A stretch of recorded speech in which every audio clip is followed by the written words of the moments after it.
Okay, so last lecture तक मैं क्या कर दिया था, फॉर लूप जो हम लोग यूज करते हैं, फॉर लूप के साथ में क्या बता दिया था, फॉर लूप के साथ में उसके एक एग्जांपल ले लिया था, इवन इवन ऑड नहीं, सॉरी, प्राइम नंबर का लॉजिक लिखने के लिए तुमको बताया था। अब प्राइम नंबर का लॉजिक वाला फंडा तो हो गया, अब मेरे को नेक्स्ट लूप पे जंप करना है, जो नेक्स्ट लूप मेरा है वाइल लूप। ठीक है, तो वाइल लूप का पहले सिंटैक्स लिख देता हूं मैं। ठीक है, सिंटैक्स लिखने के बाद उसके एक एग्जांपल लेते हैं, और एक लॉजिक हम लोग आज लिख सकते हैं। वो लॉजिक रहेगा लाइक नंबर को रिवर्स करने का। तो कोई भी नंबर को रिवर्स करने का लॉजिक क्या रहेगा, देखो ये ऑलरेडी लिखा ही हुआ है, कोई भी ये शायद बताया था लास्ट टाइम, है ना? हाँ। तो ये लेट्स से यूजर ने ये नंबर लिखा, तो ये नंबर लिखा तो हम लोग सबसे पहले लास्ट डिजिट निकालते हैं। तो लास्ट डिजिट निकालने के लिए मैं क्या बोला था, लास्ट डिजिट कैसे निकालेंगे, कोई भी नंबर को 10 से मॉड्यूलो अगर हम लोग करते हैं, 10 से मॉड्यूलो करने के बाद जो रिमाइंडर बचता है वो उसका लास्ट डिजिट होता है। अब ये नंबर को 10 से मॉड्यूलो करूंगा तो क्वेश्चन में क्या आएगा, 674 बराबर, और रिमाइंडर क्या बचेगा 9, जो कि लास्ट डिजिट है। फिर इसको मैं एक्चुअल डिवाइड कर दूंगा, और ये अगर इंटीजर रहेगा तो ये हट जाएगा। तो यहाँ पे एक कंसेप्ट है वो बताऊंगा कि दो इंटीजर डिवीजन जब होता है तो आंसर इंटीजर ही आता है। तो जैसे फॉर एग्जाम्पल 1/2 लिखा, 1 भी इंटीजर है 2 भी इंटीजर है, तो आंसर क्या आएगा, इंटीजर। तो आंसर क्या आएगा, 0.5 इंटीजर, 0। समझ में आया? तो डेसिमल पॉइंट सीधा ट्रंकेट कर देता है।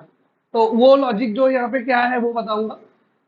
तो ये लॉजिक मेरे को इम्प्लीमेंट करना है, तो पहले वाइल लूप का सिंटैक्स देखते हैं हम लोग कि वाइल लूप कैसे कैसे लिख सकता हूं मैं। तो वाइल लूप के लिए सिंटैक्स है,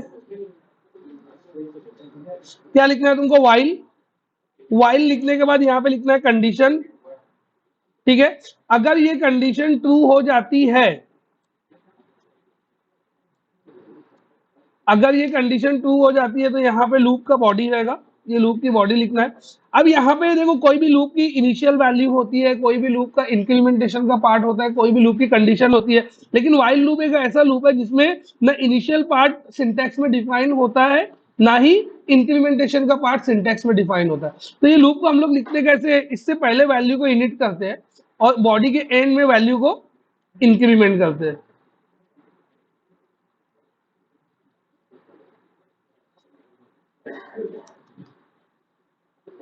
तो क्या करते हैं हम लोग, पहले वैल्यू को इनिट करते हैं, इनिट करने के बाद वो कंडीशन को चेक करते हैं। अगर कंडीशन ट्रू होती है तो ये बॉडी को चलाते हैं, ये बॉडी चल जाती है तो इंक्रीमेंट करते हैं, इंक्रीमेंट करके वापस कंडीशन को चेक करते हैं, फिर कंडीशन ट्रू होती है तो फिर से बॉडी को चलाते हैं, फिर से इंक्रीमेंट करते हैं, इंक्रीमेंट करके फिर कंडीशन चेक करते हैं। तो सेम फॉर लूप वाला काम इसमें भी होता है। फॉर लूप में क्या होता था, पहले इटरेशन में इनिट होता है, बस, फिर इनिट के बाद कंडीशन, कंडीशन के बाद बॉडी, बॉडी के बाद इंक्रीमेंट, इंक्रीमेंट के बाद इनिट नहीं होता है, कंडीशन हो जाता है। वही चीज यहां भी हो रही, पहले इटरेशन में इनिट होगा वाइल में।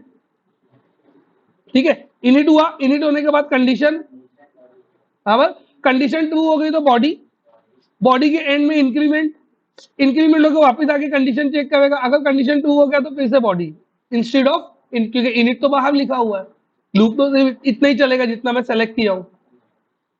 बात समझ में आई क्या? तो सेम जो काम तुम फॉर लूप से कर सकते हो वही काम तुम वाइल लूप से भी कर सकते हो। तो मेरे पास ऑलरेडी एक प्रोग्राम है जो हम लोग कल बनाए थे, कौन सा है ये, इसके अंदर प्राइम नंबर है, प्राइम नंबर के अंदर इसको ही वाइल लूप में कन्वर्ट कर सकता हूं मैं, इसको ही मैं क्या कर सकता हूं, वाइल लूप में कन्वर्ट कर सकता हूं। तो सबसे पहले इनिशियल वैल्यू क्या है, 2, तो मैं दे दिया यहाँ पे int i is equal to 2, इसको इनिशियल वैल्यू यहां दे दिया, इसको मूव कर दिया, ये पार्ट को मूव कर दिया यहाँ पे। ठीक है, ये मेरा हो गया इनिट। इनिट के बाद क्या लिखना है, वाइल। वाइल लिखने के बाद क्या करना है, कंडीशन। कंडीशन क्या है मेरी, अगर ये कंडीशन ट्रू हो जाती है तो, ये मैंने डिक्रीमेंट किया है क्या, क्यों, अरे वो बता, मैं भी सोच में पड़ गया ये कौन सा लॉजिक है। ठीक है, तो इंक्रीमेंट जो है वो यहां पर, ठीक है, तो ये हो गया इनिट, ये हो गया कंडीशन, ये हो गया इंक्रीमेंट, है फॉर लूप के तीनों पार्ट। अब फॉर लूप की बॉडी, फॉर लूप की बॉडी ये इफ है, इसको बंद किया, बॉडी को मूव कर दिया वहां पे, कंट्रोल एक्स। जो काम फॉर लूप से होता वही काम वाइल लूप से कर रहा हूं मैं, सेम काम, सेम टू सेम काम है। अब ये कोड को डिलीट कर देता हूं और चेक करता हूं ये कोड सही चल भी रहा है कि नहीं चल रहा है। ठीक है, तो यहाँ पे आया, मैं प्रोजेक्ट को रन किया, सॉरी ये दूसरा प्रोजेक्ट रन हो गया, बैक लेके, हाँ ये वाला जो है प्रोजेक्ट कौन सा है, ये वाला प्राइम नंबर टेस्ट, अच्छा वही प्रोजेक्ट है, ओके ठीक, इसको निकाल देता हूँ मैं, इसकी जरूरत नहीं है अभी। ठीक है,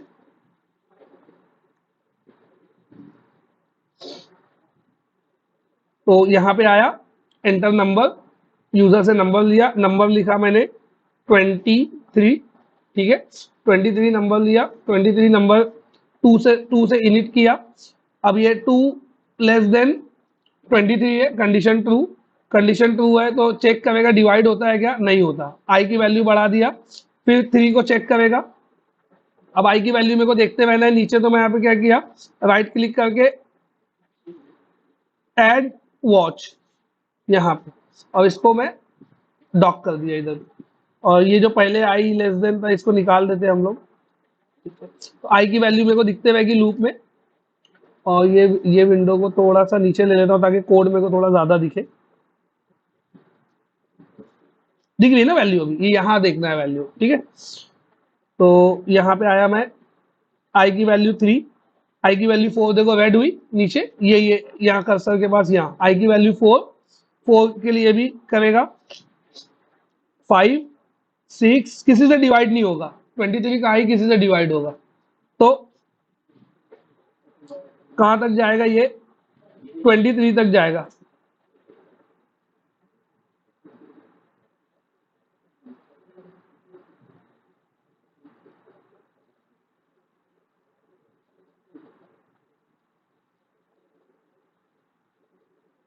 ट्वेंटी टू हो गया, ठीक है 22 के लिए चल रहा है अभी, 22 23 हुआ।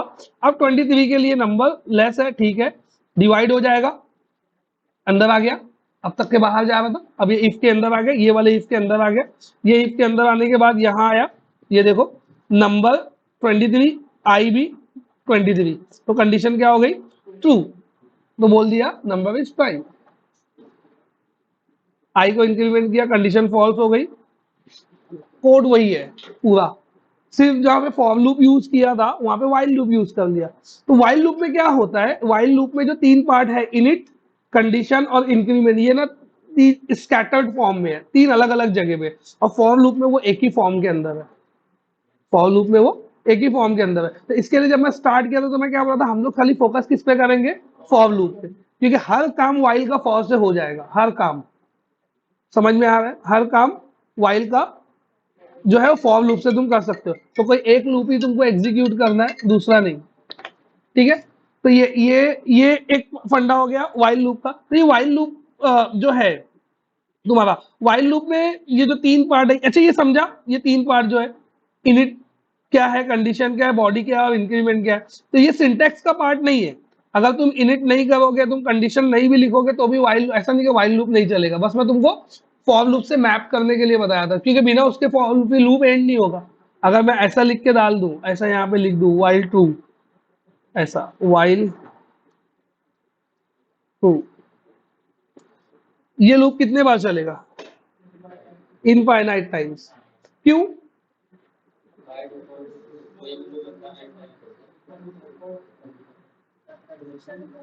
कंडीशन ट्रू ही है, ट्रू की वैल्यू कभी बदल के फॉल्स हो जाएगी क्या, मैंने तो ट्रू लिखा, अगर मैं इवेल्युएटेड कंडीशन देता तो हो सकता है कभी फॉल्स कर पाता उसको, लेकिन मैंने तो खुद ही हार्ड कोड ट्रू लिख दिया है, तो वो हमेशा ट्रू रहेगा, मतलब वो कभी भी फॉल्स नहीं होगा। तो इसको कैसे फॉल्स करेंगे हम लोग, या तो ब्रेक, या तो कंट्रोल सी प्रेस करके फॉल्स करना पड़ेगा। तो मैं क्या करता हूँ, देखो यहाँ पे मैं एक वेरिएबल बनाता हूँ, int i is equal to 1, ठीक है आई नहीं लेता हूँ, पी लेता हूँ, पी इज इक्वल टू 1, और यहां पे बोलता हूं if P is equal to 100, अगर P की वैल्यू 100 हो जाती है तो ब्रेक, और हर इटरेशन में P को बढ़ा देने का। तो ये कोड कैसा हो गया, P is equal to initial value क्या रहेगी 1, ये तो ट्रू है, तो ये तो ऑलवेज ट्रू होने वाला लूप अंदर आएगा। ठीक है, अब यहाँ आगे पी की वैल्यू चेक करेगा, 100 है तो पी की वैल्यू 1 है, तो नहीं है तो ब्रेक नहीं करेगा। फिर पी को 2 करेगा, फिर 3 करेगा, फिर 4 करेगा, 5 करेगा, 6 करेगा, 100 तक जाएगा, 100 पे जाके ब्रेक करेगा। समझ में आएगा? 100 पे जाके क्या कर देगा उसको? ब्रेक। देखो, तो जब ब्रेक करने के लिए आएगा तो पता कैसे चलेगा? तो हम लोग यहाँ पे एक कंसोल डॉट राइट लाइन डाल देते हैं, एंटर्ड इन इफ। तो इससे पता चलेगा अगर ये प्रिंट होके आया मतलब वो इफ में आया, और वो लास्ट में आएगा। देखो इसको रन किया, यहाँ आया F10, P is equal to 1, P is equal to 1 set करके ट्रू है तो अंदर आ गया। P की वैल्यू क्या है? P की वैल्यू 1 है, 1 is not equal to 100, P plus plus, ये देखो। और यहाँ पे मैं डिबग लगाता हूँ, जैसे ही ये अंदर आएगा तो रुकेगा। इसको किया F5, अब देखो अब P की वैल्यू क्या है? अंदर आया मतलब 100 है। अभी मैं कैसे चला दिया एक साथ डायरेक्ट 100 टाइम, मैंने डिबग पॉइंट यहाँ डाला और F5 कर दिया, तो F5 से लूप चलने लगा, अंदर आया तो रुक गया, तो 100 वैल्यू पे लाके मैंने उसको रोक दिया। ठीक है, 100 वैल्यू पे लाके रोका और F5 किया, तो यहाँ पे लिखा हुआ है देखो, एंटर्ड इन इफ। समझ में आ रहा है ये सब क्या है लूप से रिलेटेड? तो ये तुम्हारा क्या हो गया? ये है तुम्हारा वाइल लूप। तो एक हम लोग फॉर लूप देखे, दूसरा हम लोग क्या देखे? While loop. अब मेरे को वाइल लूप तो मैं देख लिया, अब मेरे को ये लॉजिक इंप्लीमेंट करना है, ये वाला। तो ये लॉजिक को पहले हम लोग देखते हैं कि मेरा लूप फाइनली बनेगा क्या। ठीक है, तो ये तो मेरा नंबर है, तो मैं इसको बोल दिया ये नंबर नाम के वेरिएबल में रहेगा, नम, सॉरी नम। ठीक है, ये मेरा नंबर है। नंबर को करना क्या है तुमको? नंबर से जब भी तुमको लास्ट डिजिट निकालना रहेगा तो क्या लिखोगे? नम मॉड्यूलो बाय 10। इससे क्या निकलेगा? Last digit.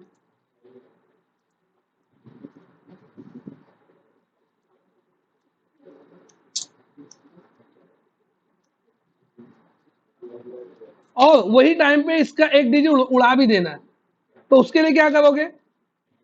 Num divide by 10। अब ये नम इंटीजर है और ये भी इंटीजर है, अगर ये इंटीजर नहीं होता तो आंसर क्या आता?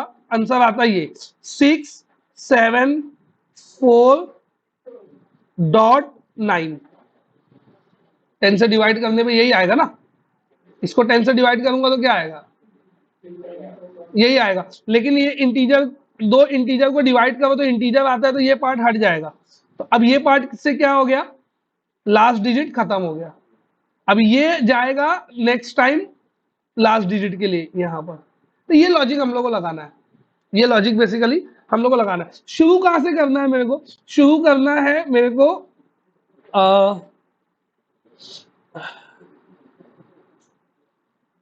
6 से डिवाइड, शुरू करना है मेरे को नंबर से, और कहां तक जाना है? जब तक के नंबर 0 नहीं हो जाता। शुरू करना है मेरे को नंबर से, और तो पहले मैं लूँ, पहले ये नंबर लिया मैं 6 7, फिर उसके बाद ये 6 7 4, फिर उसके बाद में लिया 6 7, फिर मैं लिया 6, और उसके बाद में क्या लेता हूँ? 0। जब तक 0 नहीं हो जाता, मतलब 0 से ग्रेटर जब तक रहेगा तब तक के हम लोग उसको डिवाइड करते रहेंगे करते रहेंगे करते रहेंगे, क्योंकि बहुत बड़ा नंबर भी लिख सकता है वो। तो ये लूप कैसे बनेगा? ये लूप बनेगा कुछ ऐसा, न्यू प्रोग्राम ले लेता हूँ मैं, वो घान बहुत हो जाएगी उसमें। Add new project.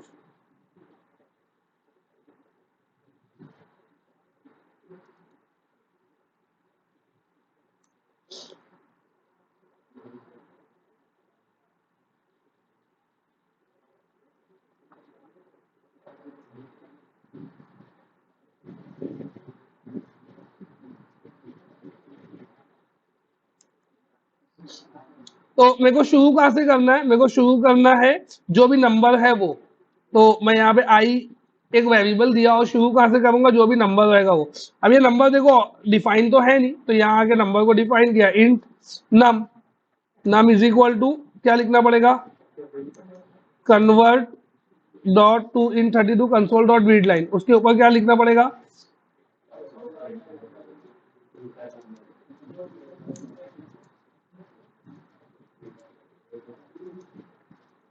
ठीक है, अब यहाँ पे ये रीड करेगा, नंबर लिखेगा, वो नम में आएगा, वो आई में चला जाएगा। अब ये तो इनिशियल वैल्यू हो गई।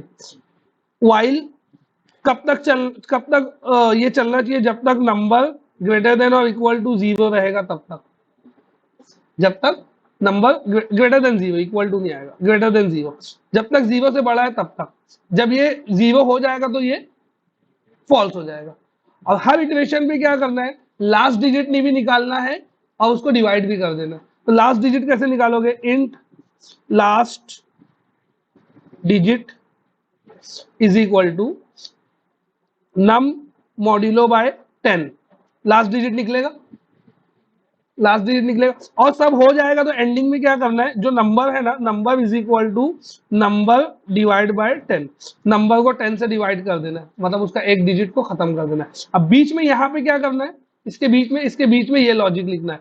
जो भी लास्ट डिजिट आया है, जो भी लास्ट डिजिट आया है, पहली मर्तबा उसको 1000 से मल्टीप्लाई करना है। अभी 1000 क्यों लिया हूं, क्योंकि 4 डिजिट का नंबर है।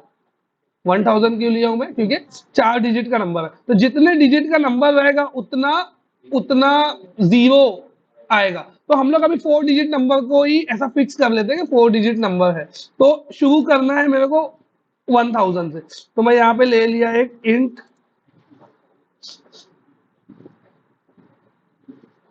डिविडेंड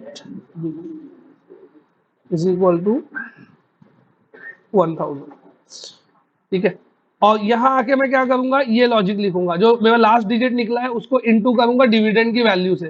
तो मेरा लास्ट डिजिट जो निकला है, लास्ट डिजिट, उसको इनटू करूंगा मैं डिविडेंड की वैल्यू से। और वो जो बनेगा ना, वो मेरा क्या बनेगा, वो एक ये आंसर बनेगा, मतलब इसका समेशन बोल सकते हैं एक तरीके से।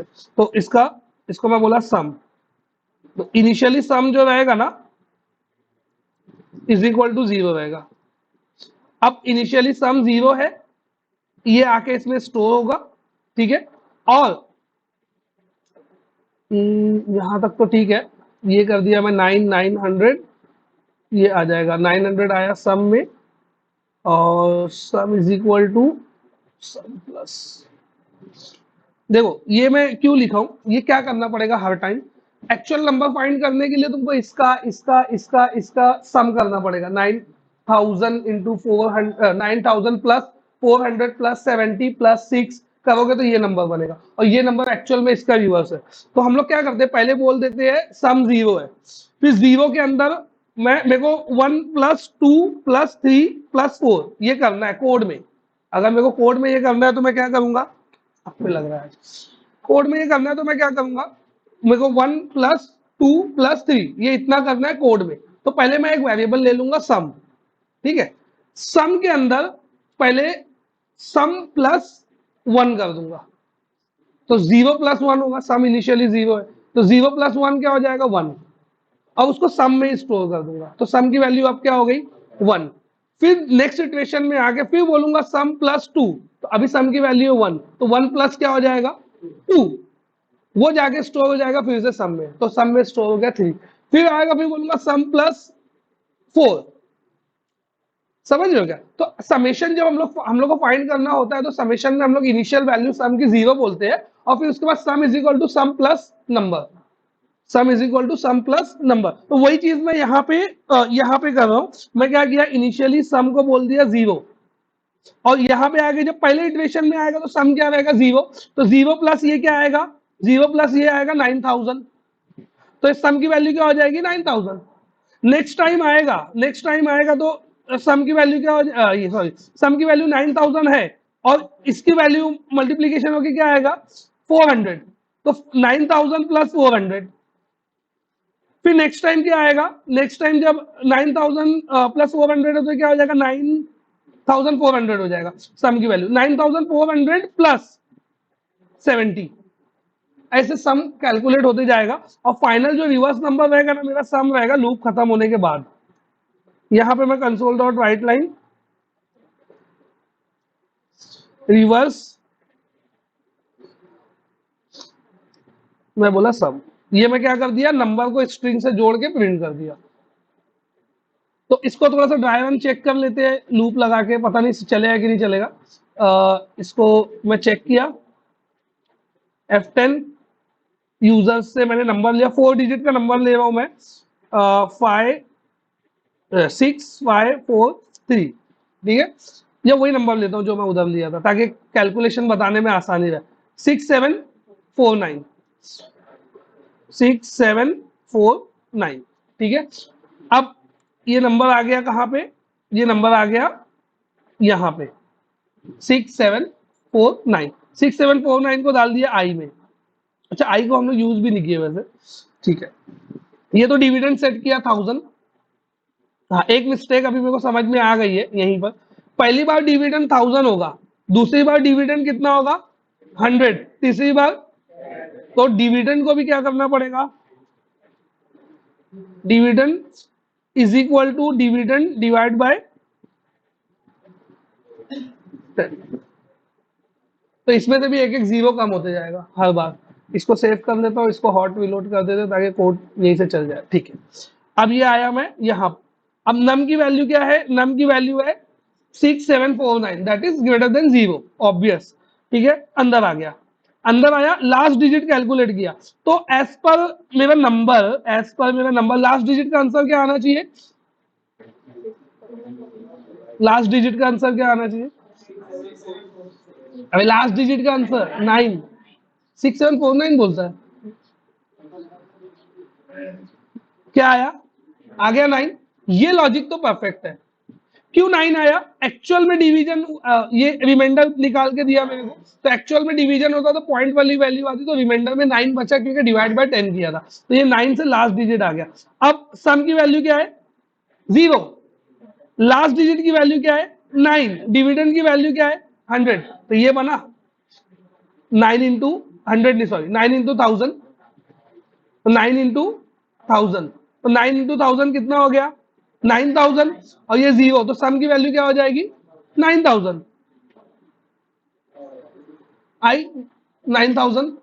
अब उसके बाद डिविडेंड में से एक 0 कम हो गया, पहले डिविडेंड कितना था 1000, अब डिविडेंड कितना हो गया 100, और नंबर जो है, नंबर से भी एक डिजिट को खत्म कर देना, मतलब 9 का काम हो गया, 9 को उड़ा देना है, तो मैं किया डिवाइड बाय 10, तो 9 उड़ गया नंबर में से, 9 उड़ गया, 9 का काम खत्म हो गया। अब हम लोग आ गए 674, ये this number, now we are in second iteration, okay.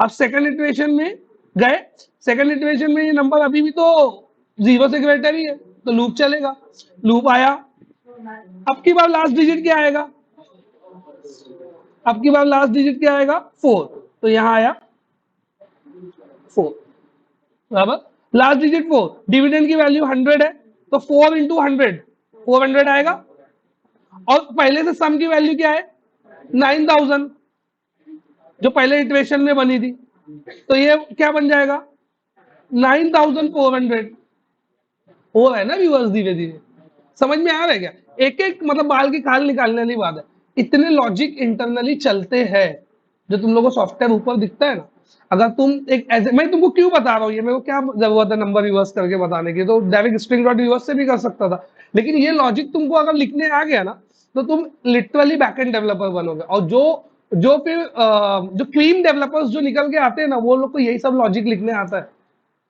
अगर तुम कोई डेवलपर को देख रहे हो कि ही और she is earning more than 1 lakh 2 lakh because he और शी नोज दिस थिंग, और यही चीज तुम्हारी 10 डॉटनेट डेवलपर खड़े होते हैं, तो तुमको उनमें से अलग करने वाली चीज ये है, जिसको ये आ गया उसको सब आ गया। ये बैच में जरूरी नहीं है सबको ये आएगा, देखो मैं कोई को डिमोटिवेट नहीं कर रहा हूँ, मेरी बात गौर से सुनो, ठीक है। ये बैच में जरूरी नहीं है कि सबको ये आएगा, लेकिन ये बैच में एक दो लोग तो जरूर होंगे जिनको ये आ जाएगा, तो भी मेरा मकसद हल हो जाएगा। मेरी बात समझ में आई? तो अगर जिसको ये नहीं समझ में आवे तो डीमोटिवेट होने की जरूरत नहीं है, अभी फ्रेमवर्क आएगा तो कोड इजी लगने लगेगा, लेकिन ये देख के जाओगे तब फ्रेमवर्क का कोड इजी लगेगा। और सबसे इंपॉर्टेंट और सबसे टफेस्ट पार्ट अपने कोर्स का यही है, ये जो चल रहा है ना, ये सबसे टफेस्ट पार्ट है, ये चीज समझ लो। फ्रेमवर्क तुमको कोई भी सिखा देगा, एमवीसी तुमको कोई सिखा देगा, वेब एपीआई तुमको कोई भी सिखा देगा, कोई भी ट्यूटोरियल, ये चीज तुमको कोई नहीं सिखाएगा, लॉजिक ऐसे लिख के कोई नहीं बताएगा, कोई भी नहीं बताएगा। ठीक है, इतना लॉजिक लिखने के लिए उसको वो बंदे को कितने बार लॉजिक लिखना पड़ेगा वो मेरे को पता है। मतलब अभी भी देखो ना, मैं भी कहीं कहीं पे कंफ्यूज हो जा रहा हूँ, अरे ये चीज छूट गई, ये चीज हो गया, समझे, क्योंकि मैं रट के नहीं आया हूँ वो लॉजिक। मतलब मैं ड्राइवर निकालता हूँ, ड्राइवर पे लॉजिक लिख रहा हूँ तुमको, तो तुमको भी ड्राइवर निकालना है, ड्राइवर पे लॉजिक लिखना है। तो अभी मैं तुमको एक एक्सरसाइज दूंगा यहाँ पे, उसके लिए हम लोग कोड करेंगे, लेकिन पहले फॉर ईच लूप बताऊंगा ये टॉपिक के बाद, उसके बाद एक एक्सरसाइज देता हूँ। ये यहाँ तक का किसको समझा, मतलब थोड़ा 20% भी किसको समझा यहाँ तक? क्या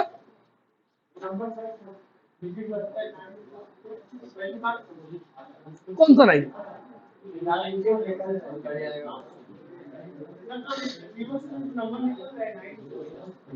ये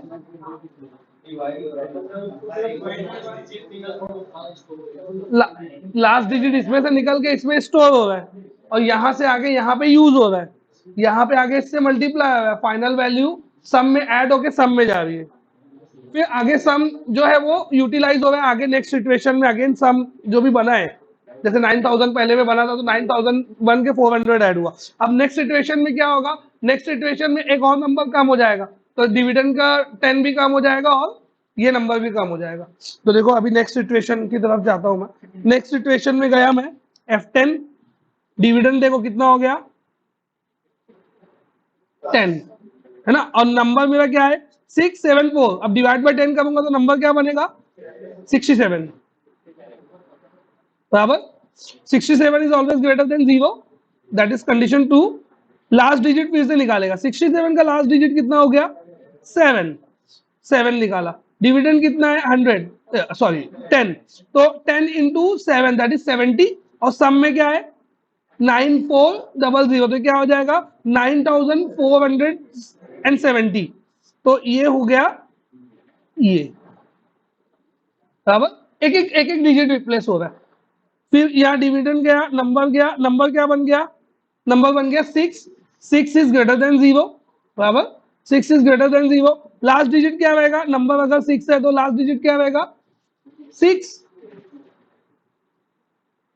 डिविडेंड की वैल्यू क्या बन गई 1, 6 into 1 that is 6।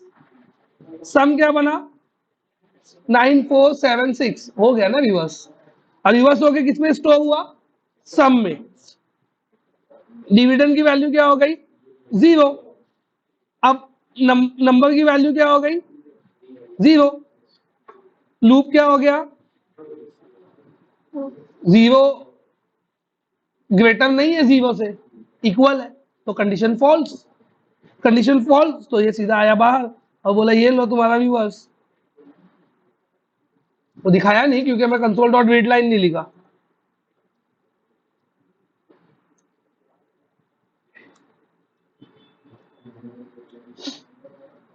Debug point निकाल देता हूँ, डायरेक्ट रन करेंगे, डायरेक्ट नंबर डालेंगे, डायरेक्ट रिवर्स करेंगे, ठीक है। तो मैंने नंबर डाला, दिस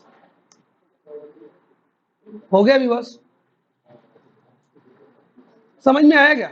यही प्रोग्राम आता है 15 मार्क्स के लिए प्रैक्टिकल में। यही प्रोग्राम प्रैक्टिकल में, किसके किसके प्रैक्टिकल में ऐसा कुछ आया है आईटी में? ये एकदम 5 स्टार क्वेश्चन है क्या प्रैक्टिकल का।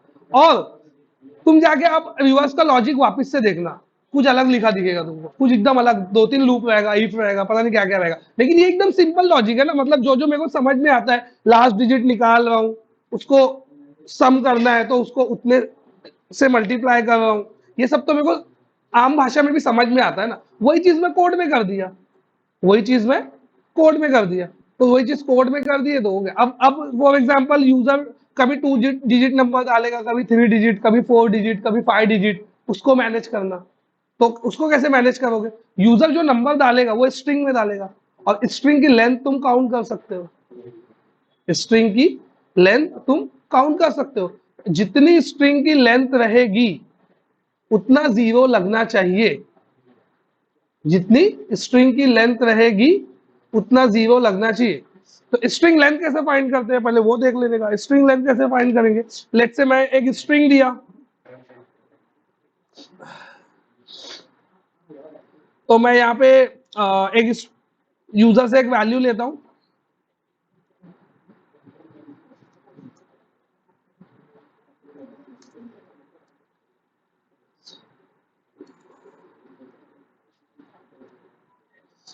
और उसके बाद उसको एक स्ट्रिंग वेरिएबल में स्टोर करता हूं, टेस्ट स्ट्रिंग।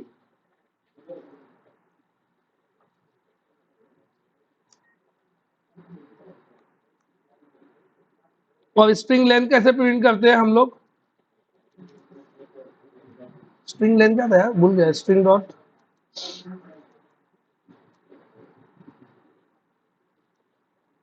डॉट लेंथ, ये स्ट्रिंग की लेंथ प्रिंट करेगा। स्ट्रिंग की लेंथ मतलब number of character present in that particular string is known as string length. अब मैं यहाँ पे इसको रन करता हूँ, इधर पे डिबग पॉइंट डाल लेते हैं हम लोग। तो मैं यहाँ पे कुछ तो नंबर लिख दिया, स्ट्रिंग लिखा, मैं स्ट्रिंग लिखा मैंने टेस्ट। तो आइडियली स्ट्रिंग लेंथ क्या आना चाहिए? आया 4।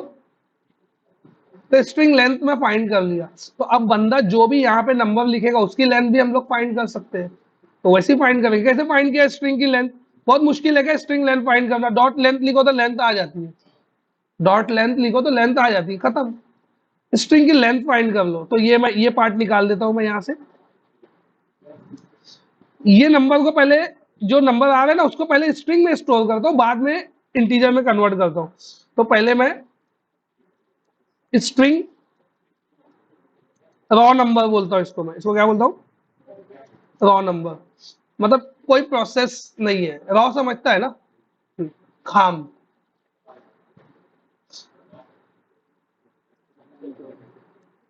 ठीक है, ये रॉ नंबर हो गया। अब ये रॉ नंबर को मैं यहाँ पास करूंगा आगे जाके कन्वर्ट होने के लिए। ठीक है, उससे पहले मैं क्या करूंगा, उसकी लेंथ कैलकुलेट करूंगा। तो मैं यहाँ पे आगे लिखा इंट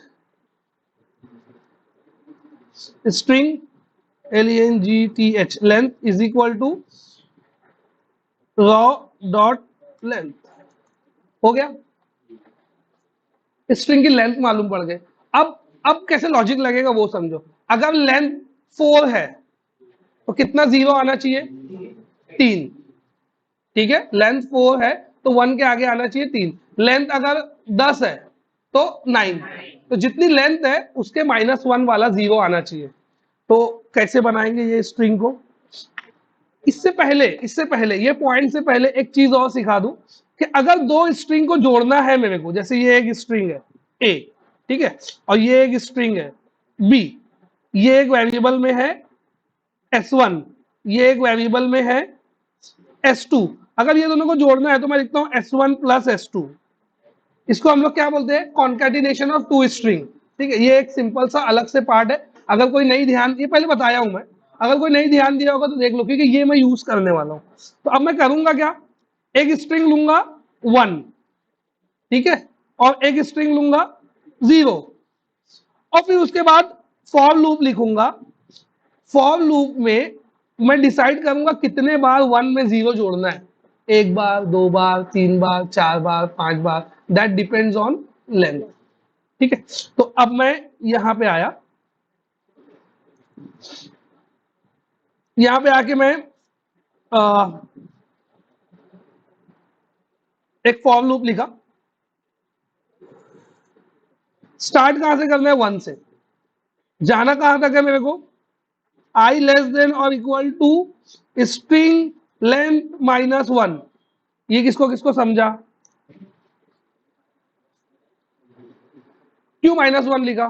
कौन बता सकता है? 1 2 3 4 5 6, बहुत लोगों को समझा। पीछे क्यों -1 लिखा? छुप के मत बैठो, क्यों -1 लिखा? पीछे पीछे। हाँ हाँ, एक जीरो कम करना है। लेंथ अगर 10 है तो मेरे को 9 टाइम करना है, तो मैं 1 से स्टार्ट करूंगा और स्ट्रिंग लेंथ 10 है तो 9 तक जाऊंगा। ठीक है, अब इसके अंदर क्या करूंगा? इसके अंदर मैं करूंगा कॉन्केटिनेशन, मतलब जो स्ट्रिंग है ना वो बनाऊंगा मैं। ठीक है, तो एक स्ट्रिंग लिया यहां पे ऊपर,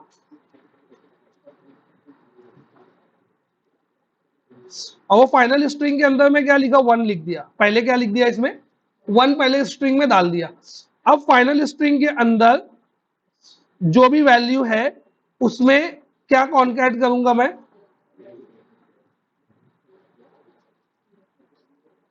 0।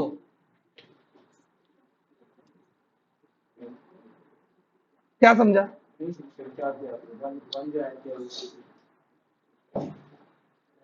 ये एक स्ट्रिंग है, इसको अभी इनिशियलाइज किया, न्यू ब्लैंक स्ट्रिंग है, उसमें लिख दिया 1, ठीक है। अब यहां आया, ये लेट्स से स्ट्रिंग लेंथ आई 4, ठीक है, तो कितने जीरोस आएंगे 3, तो ये वैल्यू बन जाएगी 3। तो अभी आई की वैल्यू 1 है, 1 लेस देन 3, कंडीशन ट्रू हो गई, अंदर आया। फाइनल स्ट्रिंग में अभी क्या है 1, उसमें क्या जुड़ेगा 1 के आगे 0 लगा एक बार, अब ये स्ट्रिंग क्या बन जाएगी 1 0, ये स्ट्रिंग क्या बन जाएगी 1 0, वापिस आया, अभी लूप चलेगा ना, आई की वैल्यू हो गई 2, 2 लेस देन 3, बराबर। अभी फाइनल स्ट्रिंग की वैल्यू क्या है 1 0, अब इसमें क्या जुड़ जाएगा एक और 0, तो हो जाएगा 1 0 0 100, ठीक है। फिर आई की वैल्यू इंक्रीमेंट होगी 3, 3 इक्वल टू 3, फिर अंदर आएगा। अब की बार क्या, अभी क्या है 1 0 0 मतलब 100, 100 में एक और 0 जोड़ेगा 1000, 100 में एक और 0 जोड़ेगा 1000, 1000 ये फाइनल स्ट्रिंग। अब आई की वैल्यू 4 हो जाएगी, लूप एंड हो जाएगा, ये फाइनल स्ट्रिंग को नंबर में कन्वर्ट करके डिविडेंड में सेट कर दूंगा, ये फाइनल स्ट्रिंग को यहाँ पे नंबर में कन्वर्ट करके इसमें सेट कर दूंगा, क्योंकि फाइनल स्ट्रिंग है स्ट्रिंग, मेरे को ये इसमें इसको कन्वर्ट करना है इंटीजर में, तो स्ट्रिंग को इंटीजर में कन्वर्ट करने के लिए कन्वर्ट डॉट इन 32, ये कन्वर्ट हो जाएगा।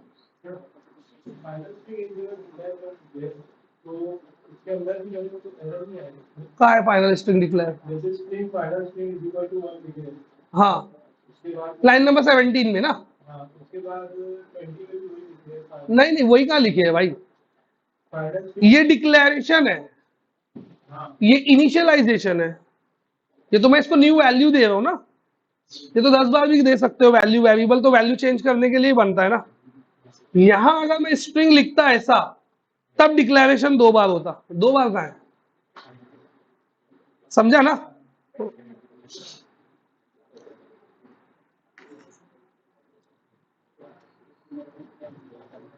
ये आई यहाँ पे क्रिएट किया तो मैं आई की जरूरत नहीं, इसको हटा देता हूं, ठीक है। अब ये देखो आई 1, और ये फाइनल स्ट्रिंग जो बना है ना, इसको मैं डाला इधर पे कन्वर्ट डॉट टू इंट 32,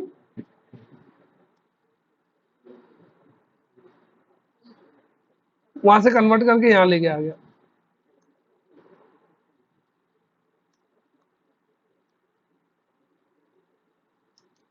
अब इसको करते हैं डिबग, ठीक है।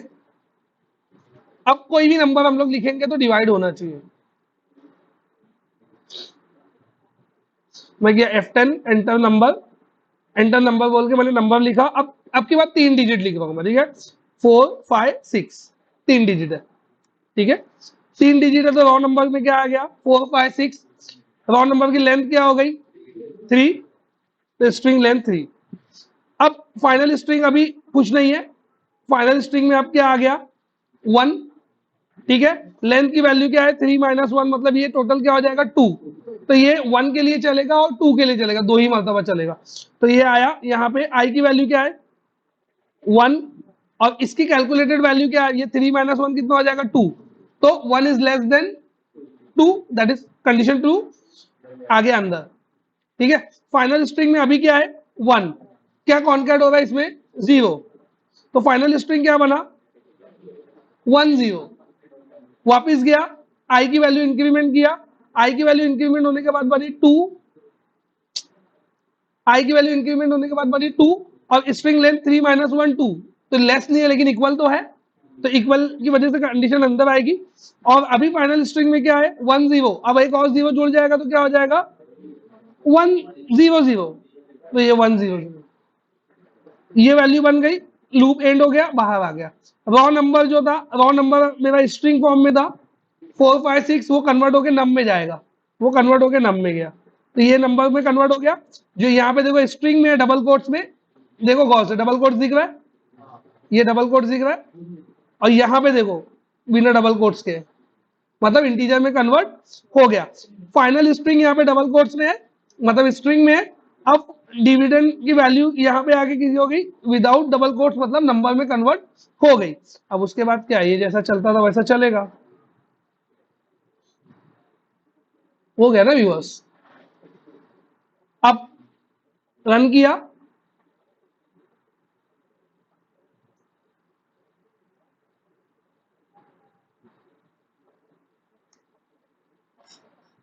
डालो ना कितने डिजिट का नंबर डालना है, जबकि हम लोग को एग्जाम में जो आता है ना, आता है 3 डिजिट के नंबर का रिवर्स बताओ, 2 नंबर स्पेसिफिक होता है, ये मैंने डायनामिक ही बना के दे दिया तुमको, सीधा डायनामिक। समझा लॉजिक क्या था डायनामिक बनाने का? स्ट्रिंग की लेंथ निकाला, स्ट्रिंग के लेंथ के हिसाब से मैं कैलकुलेट किया कितना जीरो आएगा, उसको कैलकुलेट करके आगे भेज दिया, हो गया। कितने डिजिट? 2 डिजिट लिखो, 1 डिजिट लिखो, 3 डिजिट लिखो। अब उसके बाद आता है यहाँ पे एक लॉजिक के, write program to find enter number is palindrome और नॉट। पैलिंड्रोम नंबर पता है? पैलिंड्रोम, पैलिंड्रोम जिसका रिवर्स करने के बाद भी सेम नंबर आ जाए, जिसका रिवर्स करने के बाद भी सेम, जैसे 121, 121 का रिवर्स करोगे तो क्या आएगा? 121, तो दैट इज पैलिंड्रोम। तो पूरा रिवर्स करने का और फाइनल नंबर और रिवर्स नंबर को चेक करने का, अगर सेम है तो पैलिंड्रोम, नहीं है तो नहीं। हो गया ना? वो लॉजिक तुम लोग लिखोगे, लिख सकते हो ना? क्या करोगे? रिवर्स नंबर सम में आ रहा है, सम और जो फाइनल नंबर ऊपर है वो, उसको double equal to, if this this equal to this, अगर ये है तो पैलिंड्रोम, अदरवाइज हो। तो ये एक होमवर्क हो गया तुम्हारे लिए, ठीक है? यहां तक किसको डाउट है? ये कोड जो जो भी लिखा है, जो कोई भी पार्ट में कोई भी डाउट रहेगा तो पूछ सकते हो। यस, कौन बोला? हाँ बोलो।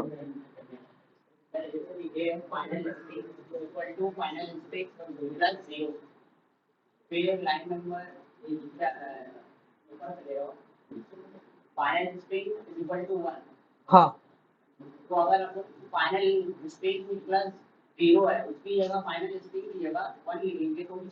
नहीं चलेगा। फिर वो हर बार क्या करेगा? 1111 कॉन्कैट करेगा ना, जीरो कॉन्कैट करने की जगह। अगर मेरे को एक स्ट्रिंग बनाना है 100, ठीक है, एक स्ट्रिंग बनाना है 1000, एक स्ट्रिंग बनाना है 10,000, एक स्ट्रिंग बनाना है 1 लाख, ऐसे स्ट्रिंग बनाना है मेरे को कोड से, तो मैं देखूंगा कि रिपीटेटिव वर्क क्या है। तो रिपीटेटिव वर्क क्या है? रिपीटेटिव वर्क ये है जीरो वाला, 1 तो सब में सेम है, वो तो कॉमन है, तो उसको निकाल दिया ऊपर। रिपीट क्या हो रहा था? जीरो, कभी 2 बार, कभी 5 बार, कभी 10 बार, कभी 20 बार। तो इसके लिए उसको डाला लूप में, ये स्पेशलाइजेशन हो गया, ये कॉमनलाइजेशन हो गया। एवरी लूप में वही लॉजिक है।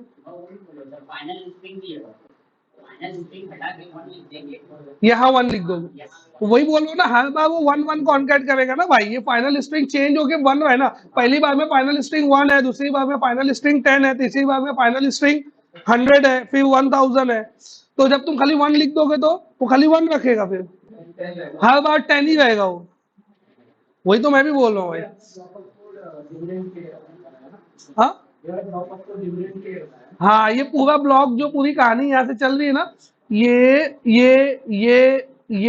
पूरा इतना, ये पूरा डिविडेंड को यूज करने के लिए, यहाँ पे स्ट्रिंग बनाने के बाद यहाँ डिविडेंड में डाल रहा हूँ उसको कन्वर्ट करके। मैं पहले मैं हार्ड कोड करता था, तो पहले हार्ड कोड करके एक बार कोड चला लेने का, फिर उसके बाद एक एक पार्ट कोड का रिप्लेस करने का, एक एक पार्ट को डायनामिक बनाते चले जाने का। जैसे कल भी बताया था मैं, पहले मैं स्टैटिक रेंज लिया, फिर छोटे छोटे पार्ट को रिप्लेस करो ना, छोटा छोटा कोड करके, तुम्हारा खुद ब खुद लॉजिक बिल्ड होते चला जाएगा। अभी ये कोड कोई देखेगा बोले अरे क्या किया ये रॉ नंबर क्यों लिया, डायरेक्ट भी तो कंसोल डॉट रीड लाइन लिख सकता था। अब ऐसा कोई देखेगा डायरेक्ट, तो वो बोलेगा ना कि रॉ नंबर क्यों लिया है, डायरेक्ट भी तो कंसोल डॉट रीड लाइन करके कन्वर्ट कर सकता था। फिर वो नीचे पढ़ेगा तब उसको समझेगा, अच्छा रॉ नंबर इसके लिए लिया है, वह नीचे यूज करना है। क्यों क्यों लिया मैं? क्योंकि मेरे को इसकी लेंथ फाइंड करना था। डायरेक्ट कन्वर्ट हो जाता तो क्या स्ट्रिंग की लेंथ निकालता, नंबर की लेंथ कैसे निकालता? स्ट्रिंग की लेंथ निकाल सकते हो, नंबर की लेंथ नहीं निकाल सकते। तो मैं स्ट्रिंग में रखा उसको, जानबूझ के स्ट्रिंग में रखा, स्ट्रिंग से लेंथ निकाल के फिर उसको बोला अब तू जा नंबर में कन्वर्ट हो जा, तेरे से लेंथ मिल गई मेरे को, तेरा काम खत्म। समझ में आएगा? यही लॉजिक होता है, ऐसे ही लॉजिक लगाया जाता है, ऐसे ही लॉजिक पे वर्क करोगे तुम भी। और कुछ क्वेश्चन? और कुछ क्वेश्चन? देख लो कोड एक बार।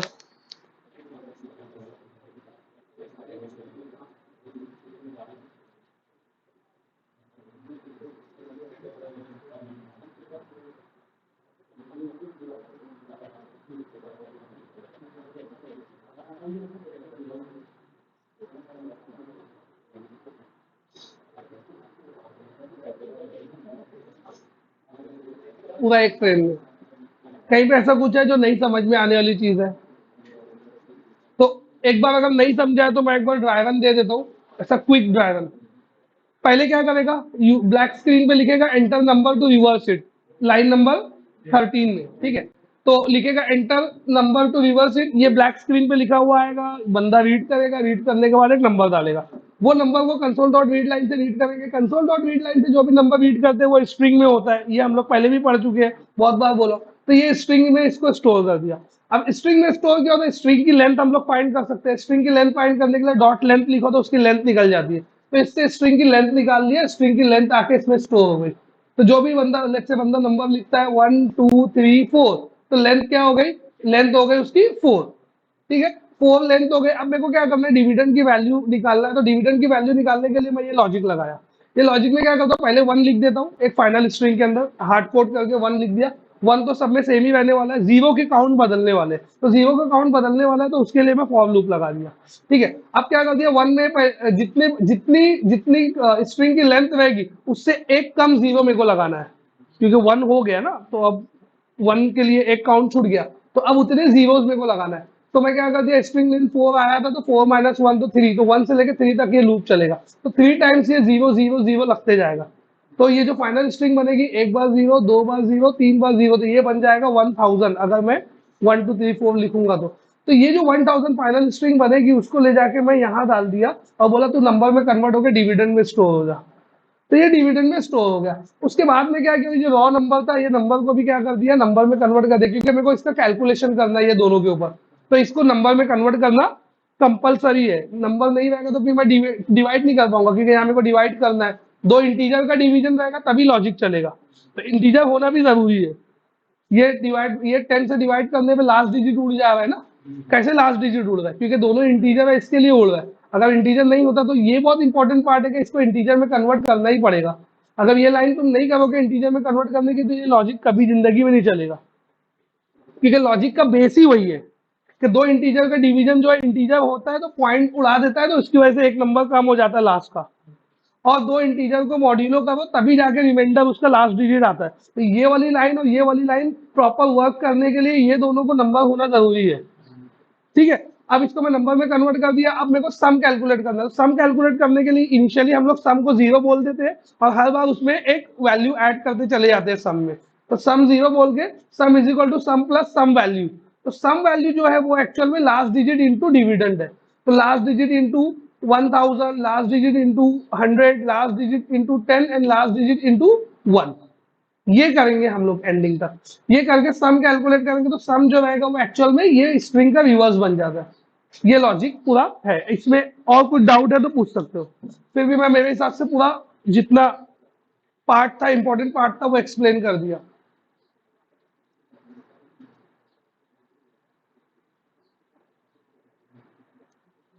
किसी को कोई डाउट है बोलो। कंसोल डॉट रीड कोई तो एक बार पूछा था यार, कंसोल डॉट रीड से आता है कैरेक्टर, समझे क्या, जो तुम कीबोर्ड में कैरेक्टर प्रेस करोगे ना वो, और कंसोल डॉट रीड लाइन से जो तुम स्ट्रिंग लिखते हो ना वो पूरी स्ट्रिंग आती है। तो अगर मेरे को सिंगल कैरेक्टर लिखना है तो कंसोल डॉट रीड, अगर मेरे को पूरी स्ट्रिंग लिखना है तो console dot read line.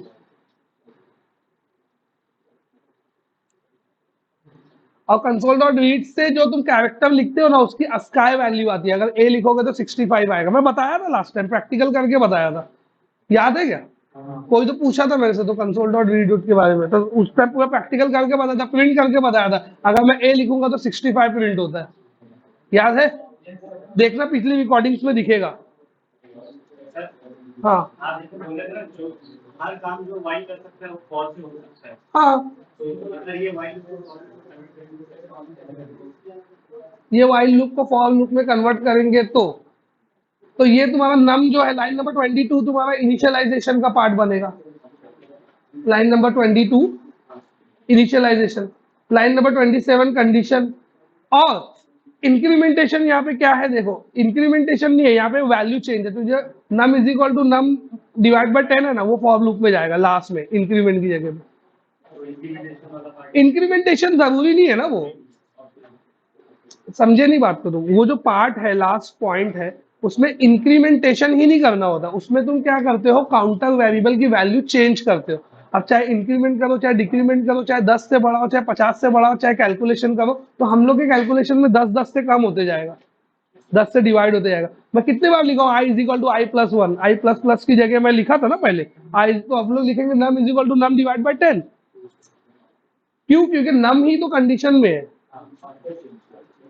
Counter है ना उसका, काउंटर फाइंड करना पड़ेगा लूप का कि कैसे चल रहा है। तो नम जो है वो काउंटर है, तो नम की इनिशियल वैल्यू नंबर है, उस सेकंड इटरेशन में एक डिजिट निकाल के तो वही नंबर है, थर्ड इटरेशन में लास्ट वाला डिजिट निकाल के वही नंबर है, फिर लास्ट इटरेशन में सब डिजिट निकाल के लास्ट डिजिट जो बचेगा वही नंबर है। ऐसे चेंज हो रहा है ना 1 2 3 4 के, जरूरी नहीं है ना कि जो काउंटर की वैल्यू है वो एक यही पैटर्न में चेंज हो, इसमें पैटर्न ही बदल गया, इसमें पैटर्न चेंज हो गया, और इसमें पैटर्न उल्टा भी हो गया।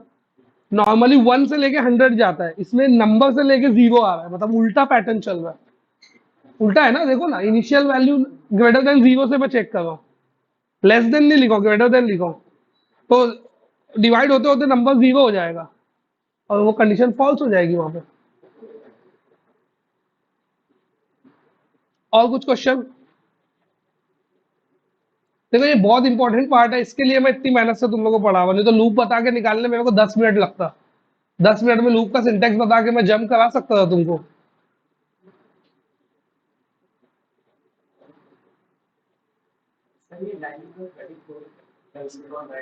लाइन नंबर 34, ये तो कल ही प्रिंट किया हो ना, जो रिवर्स हो जाता है वो सम में आ जाता है, सम करते हैं ना वही रिवर्स है, रिवर्स ही बन रहा है सम में, तो सम को प्रिंट कर दिया। तो इधर प्रिंट कैसे किया, ये स्ट्रिंग है, स्ट्रिंग के बाद प्लस का साइन लगाने से स्ट्रिंग में ये जुड़ जाता है, कॉन्कैट हो जाता है, तो ये नंबर को इसमें जोड़ दिया, तो रिवर्स कोलन फिर यहाँ में नंबर जो रहेगा वो आ जाता है लिखा हुआ, तो आउटपुट हम लोग को वैसा दिखता है, रिवर्स कोलन फिर नंबर।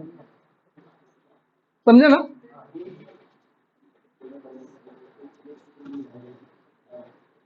और कुछ? और कुछ क्वेश्चन? कुछ क्वेश्चन पूछू? कुछ क्वेश्चन पक्का? फजीलत रन मतलब वो पूछ ले यार।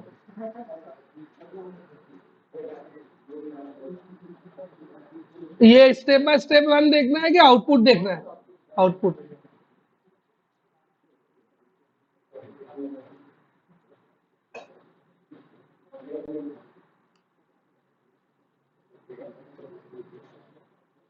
क्या नहीं है स्पेस? अगर तुम डबल कोट्स के बाहर स्पेस देते हो कोई फर्क नहीं पड़ने वाला। देखो सेव किया, हाँ अगर यहाँ देना है तो इधर देना पड़ेगा, तब दिखेगी स्पेस। अभी ये स्पेस से कुछ नहीं होएगा, देखो ये मैं इतना स्पेस दिया हूं ना, आउटपुट वही रहेगा।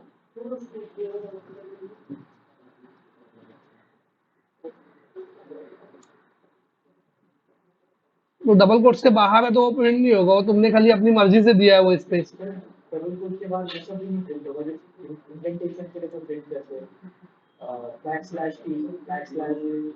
डाल सकते हो ना इधर,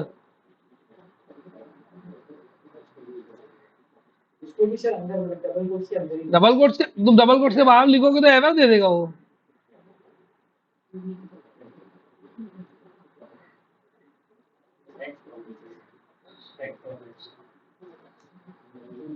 आ गया टैब,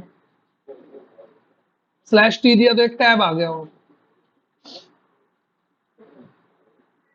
ये देखो वो चलता कितना स्पीड है, मतलब इतना बड़ा लॉजिक चल रहा है, डिवाइड हो रहा है, ये हो रहा है, वो हो रहा है, मतलब कुछ नैनो सेकेंड्स में वो कैलकुलेट करता है। वही के लिए तो प्रोग्राम बना रहे ना, ताकि स्पीड में हो सब।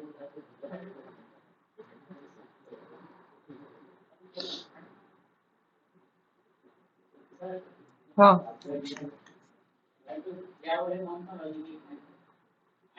पैलिंड्रोम, पैलिंड्रोम लॉजिक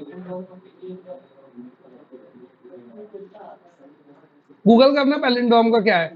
रिवर्स करने के बाद जो ओरिजिनल नंबर है वो और रिवर्स होने वाला नंबर है वो दोनों सेम है तो पैलिंड्रोम है, नहीं तो नहीं है। जैसे 121 को रिवर्स भी करोगे तो 121 ही बनेगा। 767 रिवर्स करोगे तो भी 767, कितना भी लेंथ रहने दो, 4 का भी तो हो सकता है। 999 लिखा मैं, 5 बार 9 लिखा, रिवर्स करोगे तो क्या आएगा, वही आएगा ना, तो पैलिंड्रोम है। लेंथ का क्या लेना देना उससे।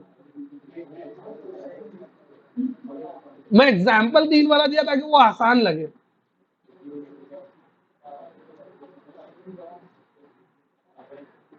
ठीक है, ओके। नेक्स्ट टॉपिक यहाँ पे क्या, देखो अभी तक हम लोग क्या क्या कवर कर लिए वो समझ लो। हम लोग डेटा टाइप पढ़े, ठीक है, हम लोग वेरिएबल क्रिएशन पढ़े। फिर जब वेरिएबल क्रिएशन पढ़े तो हम लोग को ऐसा लगा कि ऑपरेटर की जरूरत है तो हम लोग ऑपरेटर पढ़ लिए। ऑपरेटर में हम लोग बेसिक ऑपरेटर पढ़े, बेसिक ऑपरेटर पढ़ के जंप किए सीधा ब्रांचिंग के ऊपर। ब्रांचिंग में हम लोग इफ पढ़े, इफ एल्स, स्विच, ये सब पढ़ लिए। उसके बाद आ गए हम लोग लूपिंग में। लूपिंग में हम लोग 2 लूप पढ़े अभी तक का, फॉर लूप पढ़े और वाइल लूप पढ़े, ठीक है, ये 2 लूप हो गए। अब इसके बाद हम लोग को क्या करना है, इसके बाद जो टॉपिक हम लोग का आएगा, मेरे को वापिस मैं जंप कर रहा हूं डेटा टाइप के ऊपर, ठीक है। कुछ डेटा टाइप हम लोग वहां पे छोड़ दिए थे, तो उसमें जो सबसे इंपॉर्टेंट डेटा टाइप जो हम लोग छोड़े हैं उसका नाम है ऑब्जेक्ट। जो सबसे इंपॉर्टेंट डेटा टाइप जो हम लोग स्किप करके आए थे, वो टाइम पे वो बताता तो नहीं समझता, ये हकीकत है। तो अब मैं वापस जा रहा हूं, समझ गया ना कहां पे जा रहा हूं मैं, डेटा टाइप के ऊपर। तो यहाँ पे जैसे फॉर एग्जांपल मैं तुमको बोला कि किसी की एज स्टोर करना है, तो तुम अब एकदम क्विक बोलोगे मैं बाइट ले लूंगा, मैं इंट ले लूंगा, ठीक है। मैं बोला किसी की सैलरी स्टोर करना है, तुम बोलोगे ठीक है मैं डेसिमल ले लूंगा, मैं डबल ले लूंगा। मैं बोला किसी प्रोडक्ट का प्राइस स्टोर करना है, तुम बोलोगे हाँ डेसिमल ले लूंगा, डबल ले लूंगा। लेकिन मैं तुमको क्या बोल रहा हूँ, मैं बोल रहा हूँ पर्सन का डेटा स्टोर करना है। अब पर्सन नाम का डेटा टाइप तो ऑलरेडी सी शार्प में नहीं है। मेरी बात समझ में आई, फिर से बोल रहा हूँ, फिर से सुनो, ठीक है। आधे लोग ब्लैंक हो गए क्योंकि आधे लोग तो सोचे थे कि थोड़ी देर का ब्रेक मिलेगा। ब्रेक चाहिए क्या, नहीं ना, आधे लोग हाँ बोले, आधे लोग नहीं। ठीक है ले लो ब्रेक 5 मिनट में।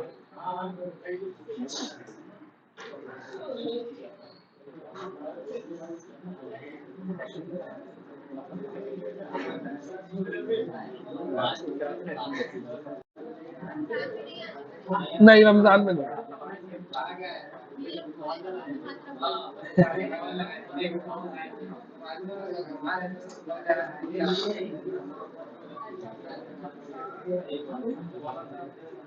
ओके चलो बैठ जाओ जल्दी जल्दी।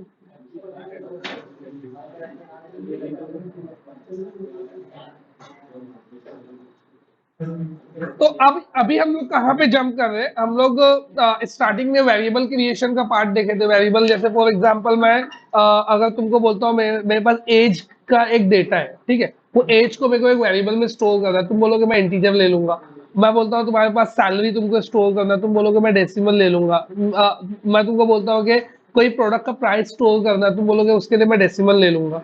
लेकिन ये सब तो वैल्यूज है, बराबर, मतलब प्राइस वैल्यू है 10 रुपीज 20 रुपीज, सैलरी हो गया 10,000 20,000 50,000, ये सब वैल्यूज है। अब मैं तुमको क्या बोल रहा हूँ, पर्सन का डेटा स्टोर करना है। मैं तुमको क्या बोल रहा हूँ, पर्सन का डेटा स्टोर करना है। तो अब पर्सन का डेटा स्टोर करने के लिए सी शार्प ने ऐसा कोई डेटा टाइप बताया नहीं है पर्सन नाम का, कि तुम पर्सन लिखोगे और उसके आगे पर्सन का नाम का एक वेरिएबल क्रिएट करोगे और उसमें पर्सन का डेटा स्टोर कर दोगे। ऐसा बाय डिफॉल्ट सी शार्प में नहीं मिलता है, मतलब out of the box C sharp तुमको ये फैसिलिटी नहीं प्रोवाइड करता है। मेरी बात समझ में आई मैं क्या बोला, फिर से बोलो फिर से सुनो। अगर मैं तुमको कोई सादी वैल्यू के बारे में बोलता हूँ लाइक एज, तो तुम बोलोगे एज इंटीजर। मैं तुमको बोला सैलरी, तुम बोलोगे डेसिमल। मैंने बोला प्राइस, तुम बोलोगे ये। मैं लेट्स से मैं तुमको बोलता हूँ मेरा नाम, तुम बोलोगे स्ट्रिंग, ठीक है। मैं तुमको बोला कि ट्रू फॉल्स वैल्यू, तुम बोलोगे बुलियन। ये सब तो वैल्यूज है। लेकिन अब मैं तुमको बोला पर्सन का डेटा स्टोर कर भाई, तो तुम बोलोगे पर्सन के लिए तो डेटा टाइप है नहीं सी शार्प में, तो पर्सन के लिए डेटा टाइप हम लोग को खुद से बनाना पड़ेगा। समझ में आ रहा है, तो जितने डेटा टाइप अभी तक हम लोग पढ़े वो डेटा टाइप थे प्री डिफाइंड डेटा टाइप्स, उसको हम लोग क्या बोलते हैं, प्री डिफाइंड, जो पहले से सी शार्प में है उसको pre defined data type. Pre defined का दूसरा नाम है प्रीमिटिव टाइप्स। प्री डिफाइंड का दूसरा नाम क्या है, प्रीमिटिव टाइप्स। तो ये प्री डिफाइंड या प्रीमिटिव टाइप्स है जो सी शार्प में out of the box available है। लेकिन अगर कोई कस्टम डेटा टाइप तुमको बनाना है तो उसके लिए तुमको कुछ टेक्निक्स को यूज करना पड़ता है। अगर कस्टम डेटा टाइप बनाना है तो या तो तुम स्ट्रक्चर लोगे, या तो तुम इनम लोगे, या तो तुम क्लास लोगे। क्या बोला मैं, तीन चीज बोलो, या तो तुम स्ट्रक्चर लोगे, या तो तुम इनम लोगे, या तो तुम क्लास लोगे। अब ये डिपेंड करेगा कि कौन से सिनेरियो में तुमको क्या लेना है। अगर अगर तुमको जो न्यू डेटा टाइप बनाना है, जो न्यू डेटा टाइप बनाना है उसको तुमको उसके अंदर तुमको वैल्यूज स्टोर करना है, मतलब वैल्यूज है, कुछ वैल्यू को कंबाइन करके स्टोर करना है। जैसे कि तुम्हारा एक डेट में क्या होता है, डीडी का पार्ट, एमएम का पार्ट और वाई वाई वाई का पार्ट, है ना। मतलब एक day, month, year, hour, minute, second, date के अंदर इतना पार्ट होता है। तो ये 5-6 वैल्यू है, मतलब 3 वैल्यू ये, 3 वैल्यू, 6 वैल्यू टोटल है। ये 6 वैल्यू को कंबाइन करके एक डेट बन रही है। तो ये है तो सब वैल्यू, और बनने के बाद भी बनेगी एक वैल्यू ही, मतलब जिसको मैं बोलूंगा DOB. DOB, date of joining, DOJ, बनने वाली है वैल्यू। मेरी बात समझ रही है। तो ऐसे टाइम पे हम लोग यूज करते हैं स्ट्रक्चर। अगर मल्टीपल वैल्यू टाइप से एक वैल्यू टाइप ही बनाना है तो मैं यूज करता हूँ स्ट्रक्चर। तो स्ट्रक्चर मेरे को बनाना पड़ता है खुद से, लेकिन सी शार्प के अंदर कुछ स्ट्रक्चर भी ऑलरेडी बने हुए हैं। सी शार्प के अंदर कुछ स्ट्रक्चर भी ऑलरेडी बने हुए हैं जिसको हम लोग यूज कर सकते हैं। मतलब कैसा है, देखो सी शार्प है एक्चुअल में, सी शार्प हम लोग यूज करते हैं डॉटनेट फ्रेमवर्क के साथ में। डॉटनेट फ्रेमवर्क में ना जो जो कॉमन चीज थी ना, फ्रेमवर्क ने सब कुछ कोड करके रख दिया। अब डेट टाइम इतना कॉमन था ना, ये बनता था, इसने आया डेट टाइम के लिए अपना एक स्ट्रक्चर बनाया, वो आया वो भी बनाया, वो आया वो भी बनाया। माइक्रोसॉफ्ट ने देखा जो आ रहा है उसको डेट टाइम की जरूरत पड़ रही है, एक स्ट्रक्चर बनाता है, 6 वैल्यू को कंबाइन करता है और उसमें डेट टाइम स्टोर करता है। तो क्यों ना मैं ही बना के दे दूं। तो माइक्रोसॉफ्ट खुद बना के दे देता। तो ये है तो कस्टम डेटा टाइप, लेकिन ये हम लोग नहीं बनाते, ये सी शार्प में आउट ऑफ द बॉक्स मिलता है। ठीक है, तो सी शार्प में आउट ऑफ द बॉक्स मिलने में तीन चीज अपने को सी शार्प में आउट ऑफ द बॉक्स मिल सकती है, लेकिन है वो कस्टम डेटा टाइप। एक है स्ट्रक्चर बना बनाया मिलेगा, एक है इनम बना बनाया मिलेगा, और कुछ क्लासेस बनी बनाई मिलेगी। कुछ क्लासेस भी होगी जो बनी बनाई हम लोग को मिल जाएगी। मेरी बात समझ में आई। तो स्ट्रक्चर और इनम तो मैं तुमको बता दूंगा बाद में। मेरा मोटिव अभी जो पढ़ाने का है वो है क्लास। ठीक है, क्लास कौन सी क्लास, जो हम लोग ऑब्जेक्ट ओरिएंटेशन में जो क्लास पढ़े थे वही क्लास की बात कर रहा हूं मैं मेरे को क्या करना है, एक क्लास बनाना है, और वो क्लास बना के उसका एक वेरिएबल बनाना है। तो क्लास का वेरिएबल बेसिकली होता है ऑब्जेक्ट। क्लास का वेरिएबल बेसिकली क्या होता है, ऑब्जेक्ट। तो मैं क्लास बनाता हूँ, पहले क्लास बना के दिखाता हूँ तुमको क्लास बनेगी कैसे। तो मैं यहाँ पे आया विजुअल स्टूडियो में, यहाँ पे एक प्रोग्राम, ये सॉल्यूशन एक्सप्लोरर में ऐड करता हूँ एक न्यू प्रोजेक्ट। यहाँ पे लिखा console application test class object test. इसको राइट क्लिक करके सेट एज स्टार्टअप प्रोजेक्ट कर दो। अब यहां मेरे को बनाना है एक क्लास। तो क्लास बनाने के लिए क्या करना होता है मेरे को, देखो दो दो तरीके से क्लास तुम बना सकते हो। या तो यही फाइल में जो program डॉट सी एस है, यही वाली फाइल में, या फिर अलग से एक फाइल लो उसके अंदर क्लास बनाओ। तो अभी हम लोग सेम फाइल में बनाएंगे। अभी हम लोग क्या करेंगे, सेम फाइल में क्लास बनाएंगे। ये जो फाइल है इसके अंदर ही यहाँ पे आके एक और क्लास, देखो ये वाली क्लास, ये भी एक क्लास है, ठीक है, क्लास का नेम। तो ये क्लास को मैं कोलैप्स कर देता हूँ, मतलब इसको बंद कर दिया। ठीक है, कोलैप्स करने के बाद यहाँ पे अपनी एक क्लास ऐड किया, लिखा क्या लिखने का, क्लास। और जो तुमको क्लास बनाना है वो, तो जो तुमको कस्टम डेटा टाइप लेना है ना, वो तुम्हारी क्लास का नेम बन जाएगा। तो मेरे को यहाँ पे कस्टम डेटा टाइप लेना है पर्सन। मेरे को यहाँ पे कस्टम डेटा टाइप क्या लेना है, पर्सन। तो मैं बोला पर्सन, ठीक है, और ये ब्रैकेट लगा दिया। तो अब ये जो है पर्सन, जो है पर्सन एक क्लास बन गई है, ठीक है, जो as a data type use हो सकती है। अब वापस मैं यहाँ आया, यहाँ आके इधर आके मैं ऐसा लिखता हूँ, इंटीजर वेरिएबल क्रिएट करना है तो हम लोग क्या लिखते हैं, डेटा टाइप का नाम लिखते हैं, और फिर उसके बाद उसके वेरिएबल का नाम लिखते हैं ऐसे ही। अब पर्सन का वेरिएबल क्रिएट करना है तो मैं क्या लिखूंगा, पर्सन। तो ये क्या किया हूं मैं, ये पोर्शन क्या है, लाइन नंबर 18 से लाइन नंबर 21 जो है मैं एक क्लास क्रिएट किया हूं, और लाइन नंबर 14 में मैं क्या किया हूं, उसका एक वेरिएबल बनाया हूं। तो क्लास का जो वेरिएबल होता है उसको हम लोग बोलते हैं ऑब्जेक्ट। क्लास का जो वेरिएबल होता है उसको हम लोग क्या बोलते हैं, ऑब्जेक्ट। अब अगर ये प्रिमिटिव टाइप होता तो इसके आगे मैं i इज इक्वल टू 10 ऐसा लिखता, डायरेक्ट वैल्यू इसमें स्टोर हो जाती। लेकिन इसके अंदर मैं पर्सन इज इक्वल टू 10 ऐसा स्टोर नहीं कर सकता। क्यों? क्योंकि ऑब्जेक्ट जो होता है वो रेफरेंस टाइप होता है, और प्रिमिटिव टाइप जो होती है वो वैल्यू टाइप होती है। अभी वैल्यू टाइप रेफरेंस टाइप है क्या, वैल्यू टाइप रेफरेंस टाइप बताया था लास्ट टाइम, शायद एक बार बताया हो ना। हाँ, तो वैल्यू टाइप रेफरेंस टाइप का फंडा क्या है, ऐसे वेरिएबल जो डायरेक्टली वैल्यू को होल्ड करेंगे, जैसे कि आई डायरेक्ट वैल्यू होल्ड करेगा, तो ये वैल्यू टाइप है। और ऐसे वेरिएबल जो वैल्यू का रेफरेंस होल्ड करेंगे, मतलब मैं एग्जांपल दिया था, लाइक नेक्स्ट क्लास में मैं एक बॉक्स रखा हूं, बॉक्स में एक वैल्यू रखा हूं, बॉक्स को एक नंबर लिखा 101, और तुमको चिट्ठी पे लिख के दिया कि वहां बॉक्स नंबर 101 में वो वैल्यू है वो लेके आओ, तो दैट 101 जो लिख के दिया हो दैट इज रेफरेंस। तो जो पर्सन जो बना है वो इंस्टीड ऑफ वैल्यू के क्या रखेगा, रेफरेंस होल्ड करेगा।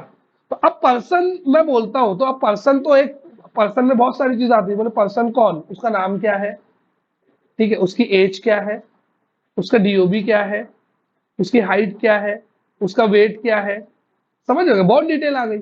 और मेरे मन से जो जो डिटेल है वो सब मैं ले सकता हूँ। वो सीशाप को थोड़ी समझेगा कि पर्सन की कौन कौन सी डिटेल फहद स्टोर करेगा। सीशाप बना है 1999 में और 2000 में, उसको ये नहीं पता रहेगा 2023 में आके फहद को पर्सन की कौन सी डिटेल चाहिए, इतना फ्यूचर नहीं प्रेडिक्ट करेगा ना वो। तो उसने बोला कि मैं फ्यूचर प्रेडिक्ट नहीं करूंगा, मैं तुमको एक तरीका दे देता हूँ, तुमको जो बनाना रहेगा तुम बना लेना, ठीक है। तो वो तरीके का नाम है क्लास, वो तरीके का नाम है क्लास। क्लास के अंदर तुम जितनी भी प्रॉपर्टीज को क्रिएट करोगे, प्रॉपर्टीज होता क्या है वो अभी मैं क्रिएट करके बताऊंगा।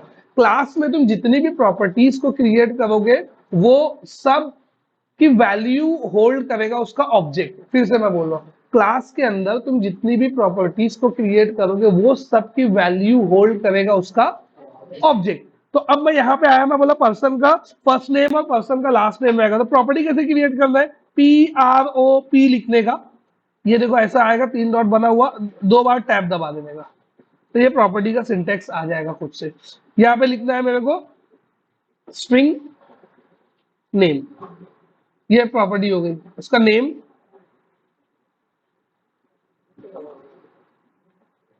उसका आईडी, उसकी एज, उसका डीओबी,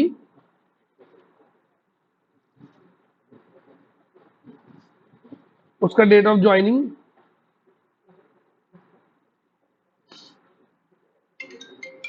ठीक है,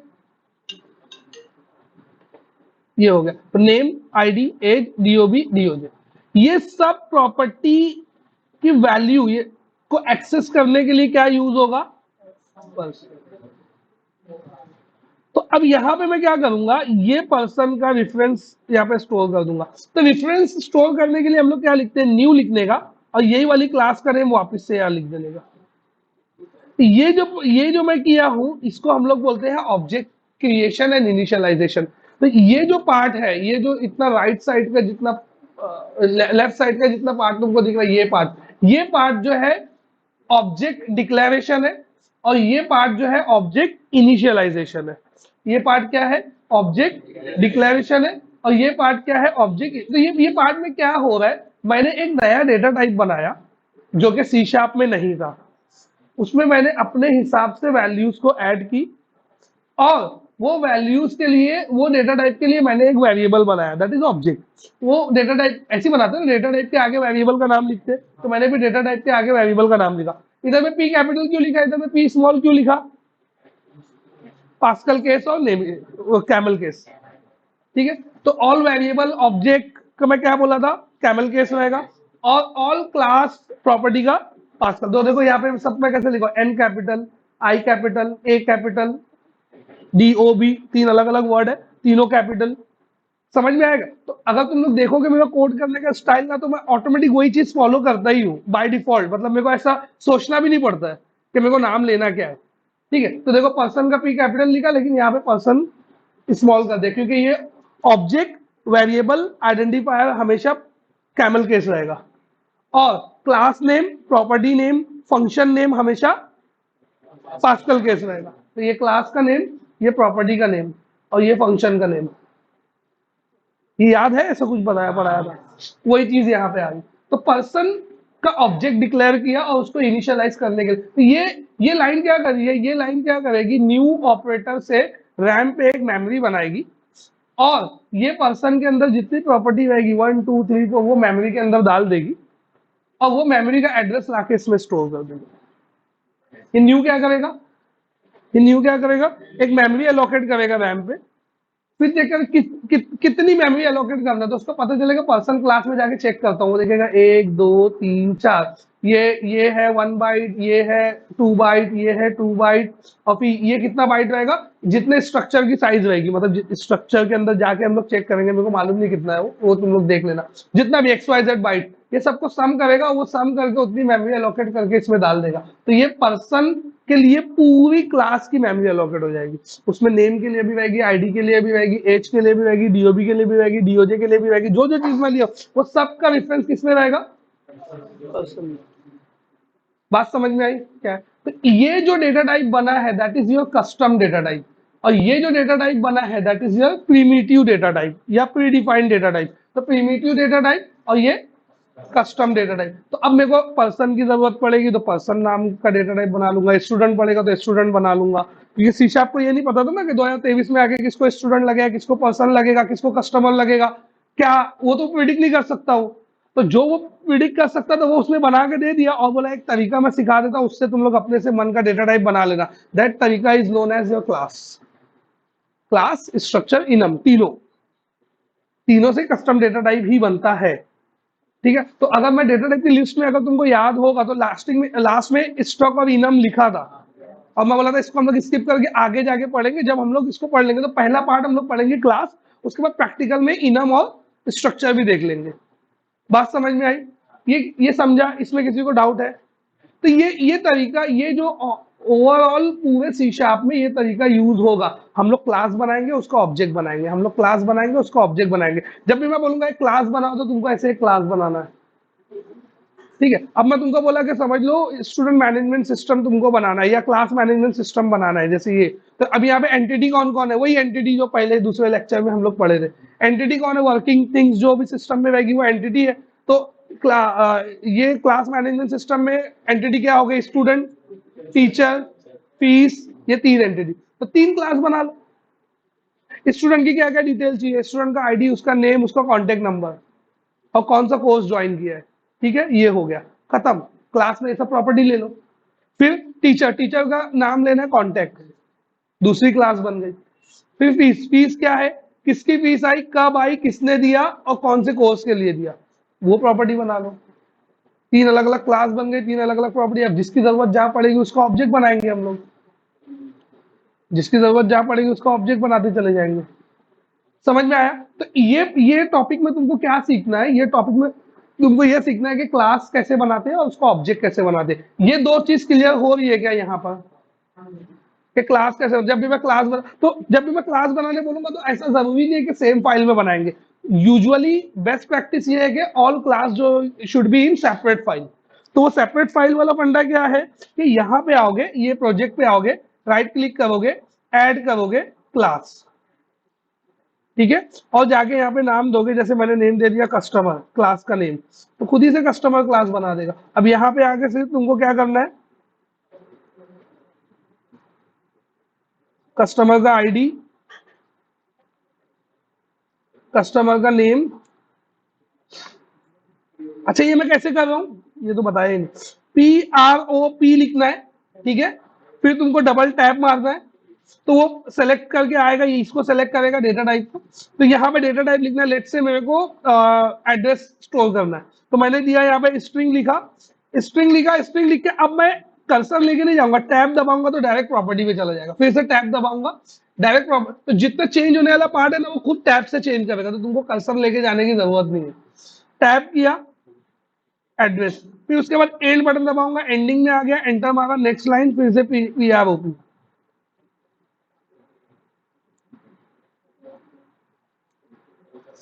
समझ में आ रहा है ना कितना फास्ट होता है उससे। तुम जब करने लगोगे तुमको भी मतलब हैबिट, तो शुरू में ऐसा लगेगा कि ये बटन दबाना है, वो बटन दबाना है, एक एक दो बार की बात है। उसके बाद जैसे जब हाथ बैठ जाएगा ना, इतनी स्पीड तुम लोग क्लास बनाने लगोगे। और सबसे ज्यादा काम यही रहता है, सबसे ज्यादा काम जब तुमको नई रिक्वायरमेंट मिलेगी तुम उसमें एंटिटी फाइंड करोगे, पहले उसकी क्लास बनाओगे, क्लास बनाओगे, फिर उसका डेटा एट्रीब्यूट डिफाइन करोगे, जितने एट्रीब्यूट उतनी प्रॉपर्टी। एट्रीब्यूट पता है, एट्रीब्यूट पता है, एंटिटी के एट्रीब्यूट, जो एक्स्ट्रा इंफॉर्मेशन, जैसे फॉर एग्जांपल मैंने एंटिटी बोला स्टूडेंट, तो अब स्टूडेंट का नाम क्या है, उसकी एक्स्ट्रा इंफॉर्मेशन, तो नेम इज एट्रीब्यूट। उसकी एज क्या है, एज इज एट्रीब्यूट। उसका कॉन्टेक्ट नंबर क्या है, कॉन्टेक्ट इज एट्रीब्यूट। जितने एट्रीब्यूट उतनी प्रॉपर्टी, जितने एट्रीब्यूट उतनी प्रॉपर्टी। ये प्रॉपर्टी ये कैसे मालूम पड़ेगा, जैसे फंक्शन है तो फंक्शन के आगे पैरेंथेसिस लगा रहता है, जिसमें गेटर एंड सेटर पार्ट होगा ना, ये दिख रहा है, गेटर एंड सेटर पार्ट इसको बोलते हैं। तो गेटर एंड सेटर पार्ट जिसमें रहेगा, या गेट सेट बोल दो, गेट सेट जिसके अंदर रहेगा ना वो प्रॉपर्टी है। गेट सेट जिसमें रहेगा वो क्या है, प्रॉपर्टी है। तो इसका दो सिंटैक्स है, ये तो न्यू सिंटैक्स है जो तुम्हारे सामने लिखा है, जो C#6 के बाद आया है। ओल्ड सिंटैक्स में क्या होता था, गेट और सेट का ब्लॉक लिखते थे, जैसे हम लोग ब्लॉक लिखते हैं ना पूरा, वैसा ब्लॉक लिखते थे। तो लेकिन वो जरूरत नहीं है, यही चलता है अब ज्यादा। ओल्ड प्रोजेक्ट, बहुत ओल्ड प्रोजेक्ट तुमको कहीं मिलेगा तो शायद तुमको वो सिंटैक्स देखने मिल जाए, बाकी ये सिंटैक्स से काम चलता है। ठीक है, ये समझ में आया क्या क्या बताया मैं, क्लास से जो कस्टम डेटा टाइप का ऑब्जेक्ट बनाना है वो। तो ये जो था सबसे इंपॉर्टेंट टॉपिक था, इसके लिए मैं ब्रेक भी दे दिया कि तुमको सबसे ज्यादा जो डेटा टाइप यूज करना रहेगा, प्रिमिटिव नहीं यूज करना रहेगा, सबसे ज्यादा तुमको जो डेटा टाइप यूज करना रहेगा वो क्या रहेगा, क्लास। अब हम लोग हर चीज के लिए क्लास बनाएंगे। और अगर ऑब्जेक्ट ओरिएंटेशन तुमको याद होगा तो मैं क्या बोलता था, सॉफ्टवेयर में हर चीज के लिए एक क्लास रहेगी। क्यों, क्योंकि ये ऑब्जेक्ट ओरिएंटेड सिस्टम है। Everything in the software is an object. जो मेरे को यहाँ ऑब्जेक्ट दिख रहा है, दिस इज लाइक ऑब्जेक्ट, तो सॉफ्टवेयर में वो क्या बनेगा, ये वाला ऑब्जेक्ट, सॉरी ये वाला नहीं, ये वाला ऑब्जेक्ट, दैट पर्सन। तो पर्सन में को एक पर्सन बैठा हुआ दिख रहा है, तो फिर सॉफ्टवेयर में वो ये पर्सन है। That is our abstract world and this is our real world. तो रियल वर्ल्ड को एब्स्ट्रैक्ट वर्ल्ड में लेके गया with the help of what, class. Class कहां से आया, ऊप्स। ऊप्स का यूज क्या है, कुछ लिंक हो रहा है, पहला लेक्चर दूसरा लेक्चर, देखो सब चीज घुमाया पूरा। पहले मैं तुमको ऊप्स बताया, ठीक है, फिर एमवीसी बताया, एमवीसी बता के मैं C# पे लाया, C# पे लाके कोडिंग दिखाया कि कोडिंग ऐसी होती है, प्रिमिटिव टाइप ऐसा होता है, जिसमें से मैं ऑब्जेक्ट क्लास को छोड़ दिया, वापस ऑब्जेक्ट क्लास पे आया। ऑब्जेक्ट क्लास बताने के लिए वापस तुमको ऊप से लेके गया, ऊप से पहले वापस लेके गया एंटिटी क्या होती है, एट्रीब्यूट क्या होता है, और उसको रिलेट करके मैं तुमको वापस यहाँ लाके बता रहा हूँ। और मैं शुरू में ही बोला था कि हम लोग हेयर एंड देयर बहुत करेंगे, पहले ये पढ़ेंगे, फिर ये पढ़ेंगे, फिर ये पढ़ेंगे, फिर वापस जंप करेंगे। इससे क्या होता है, लिंक होता है। इससे क्या होता है कि डेटा, अच्छा हाँ ये जो मैं पढ़ा था वो ये चीज है, ऐसा मेरे को लगता है ये सही तरीका है पढ़ाने का। बाकी तो अगर किसी को नहीं समझ में आएगा तो पूछो, तो मैं पूरा भी आगे से पीछे बता सकता हूँ, लाइक ये ऐसा करे तो ये ऐसा है, ये ऐसा है, जो हम लोग पहले लेक्चर में पढ़े थे वो भी रिवाइज कर सकते हैं हम लोग, ऐसा कुछ नहीं है। ठीक है, लेकिन एक बार तुम लोग रिकॉर्डिंग देखो, 110% तुमको समझ में आएगा। जिसको नहीं समझ में आ रहा वो पहले लेक्चर की रिकॉर्डिंग देखो जाके, पहला नहीं सॉरी दूसरा, दूसरे लेक्चर की रिकॉर्डिंग देखो, जिसमें एंटिटी है, सिस्टम है, जेडलो की एग्जाम्पल है ना, पहला दूसरा लेक्चर याद है, हाँ। तो वो लेक्चर की वीडियो एक बार वापस से देखो, ठीक है। अब उसके अंदर मैं क्या बोला था वो देखो कि ऊप्स का यूज क्या है। अब हम लोग वापस जा रहे हैं ऊप्स की तरफ। अब हम लोग वापस कहाँ जा रहे हैं, ऊप्स की तरफ। अब जो नेक्स्ट लेक्चर आएगा, नेक्स्ट लेक्चर में मैं क्लास बनाऊंगा, क्लास बना के कंस्ट्रक्टर बनाऊंगा। कंस्ट्रक्टर में मैं बताऊंगा कि ये ओवरलोडिंग है, ये पॉलीमॉर्फिज्म है, ये इनहेरिटेंस है, सबके प्रैक्टिकल एग्जांपल विद कोड लेंगे। फिर हम लोग जाके जंप करेंगे वापस से एमवीसी पे। तो जो हम लोग यहाँ पे सीखे ना, हम लोग लॉजिक बिल्डिंग सीखे, हम लोग ब्रांचिंग सीखे, हम लोग लूपिंग सीखे, हम लोग डेटा टाइप सीखे, हम लोग क्लास सीखे, हम लोग ऑब्जेक्ट सीखे, इनहेरिटेंस सीखेंगे, फिर अभी पॉलीमॉर्फिज्म सीखेंगे। ये सबको कोलैब करके हम लोग अपने फ्रेमवर्क में यूज करेंगे। तो फ्रेमवर्क में तुमको सिर्फ बताऊंगा, इनहेरिटेंस हम लोग किए थे, वो देखो यहाँ पे यूज हुआ है। फ्रेमवर्क पे सब ऑटो किया हुआ रहेगा, तुमको करना नहीं है। लेकिन क्या किया हुआ है वो तुमको समझना है, और वो समझने के लिए जब तक तुम एक बार खुद से नहीं किए पाओगे तो समझ नहीं पाओगे। तो पहले हम लोग करेंगे फिर जाके समझेंगे। अगर मैं थोड़ा सा रिवाइज कर रहा हूँ कि मैं अगर कोई कंट्रोलर क्रिएट करता हूँ तो कंट्रोलर में क्या होता है। कंट्रोलर एक खाली सी क्लास होती है जिसमें इनहेरिटेंस होता है कंट्रोलर क्लास से। तो कंट्रोलर क्लास अपनी प्रॉपर्टी एक क्लास में डालती है, तो मेरी क्लास भी कंट्रोलर बन जाती है ना, इनहेरिटेंस। और क्लास क्या है, वही ऊप्स वाली क्लास। तो कंट्रोलर भी एक क्लास है, फिल्टर भी आएगा जो वो एक क्लास रहेगा, डेटा टाइप भी एक क्लास है। Everything everything in object oriented system is a class. और जहां क्लास है वहां ऑब्जेक्ट, जहां ऑब्जेक्ट है वो ऑब्जेक्ट का रियल टाइम वर्ल्ड से मैपिंग। समझे, ये सब लिंक है, ये सब लिंक है एक दूसरे से। जो मैं तुमको शुरू से पढ़ाना स्टार्ट किया, बहुत सारे लोग ये भी बोलते हैं कि अरे यार ये ऊप्स ऊप्स को क्यों पढ़ा रहे हैं सर, सी शार्प डायरेक्ट पढ़ाना चाहिए। मतलब बहुत सारे लोग ऐसा होता है डायरेक्ट कोडिंग पढ़ाना चाहिए, डायरेक्ट कोडिंग करवाना चाहिए, डायरेक्ट सॉफ्टवेयर बनवाना चाहिए, ये ऊप्स क्या है, ये क्लास क्या है। वो नहीं पढ़ोगे जिंदगी में कभी डेवलपर नहीं बनोगे। तुमको सिर्फ कोड कॉपी पेस्ट करने आएगा अगर तुम लोग लैंग्वेज सीखते हो तो। लेकिन हम लोग को आउट ऑफ द बॉक्स जाके भी तो काम करना है।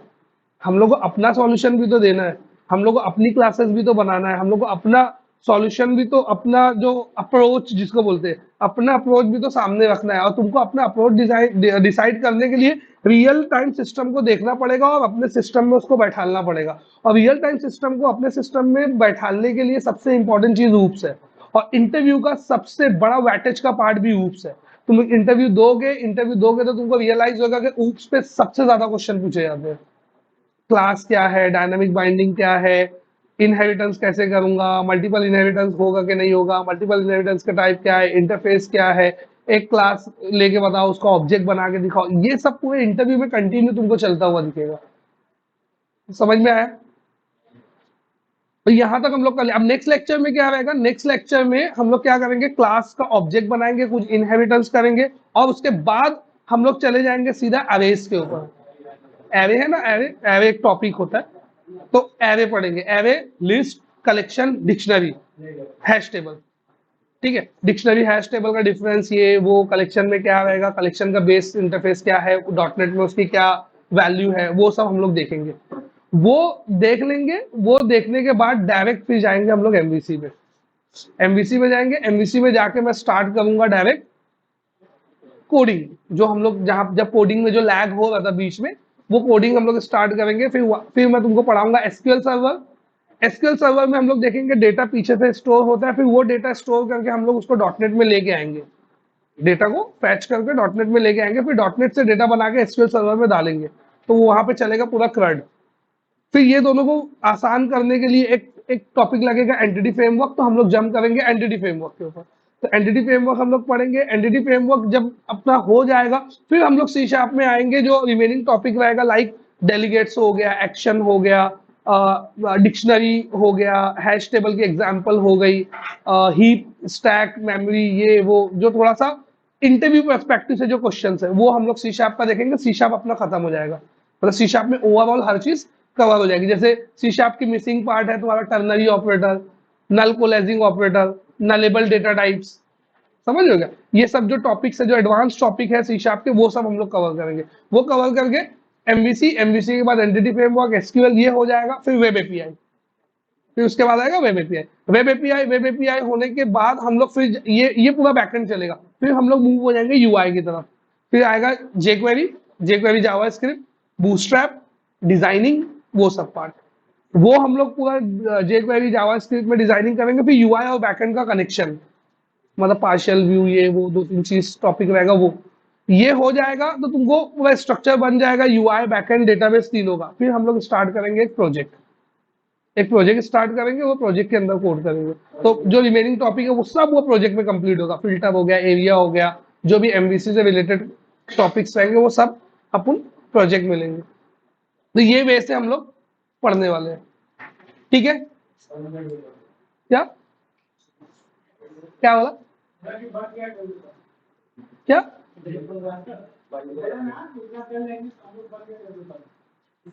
बन गए डेवलपर? ओके ओके, ठीक है, चलो छुट्टी।